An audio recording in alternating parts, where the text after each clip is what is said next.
Thank you. Sir William Cash. Speaker, I just briefly refer to the remarks made by the honourable member for Bedford. I just simply wanted to explain very simply that I was going to intervene because he was referring to the sacrifice that people had made in the last war. I just want to put it on record. My father was killed in the last war. I think I understand not only the issues involved in that, but also the fact that he fought for freedom, and I believe that that is our heritage, and that is what we should fight for, not to be governed by other people. I just leave that on the record.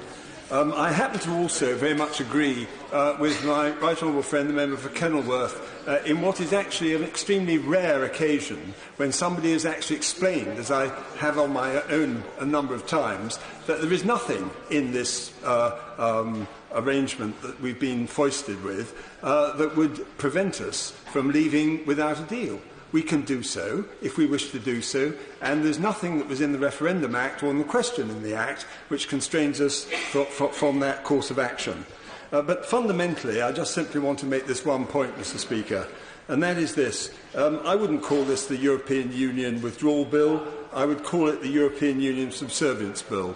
And I will say that very simply. You only have to look at the words in the bill, and in the very short time that I have available, I would simply say this.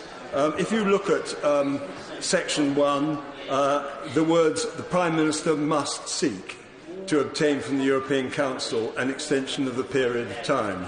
Under Clause 3, if the European Council agrees to agree an extension, the Prime Minister must, immediately after such a decision be made, notify the President of the Council the European Kingdom agrees to the proposed extension, and so on. And then, in regard to Clause 4, it says, in relation to the Withdrawal Act of 2018, where regulations are to be made, it says that the definition of exit day for may substitute must.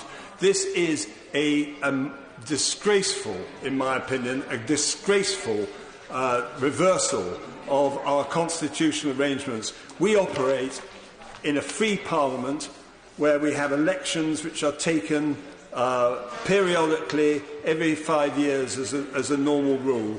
And we make our decisions. We have a system of parliamentary government, not government by parliament. And that is a fundamental constitutional principle.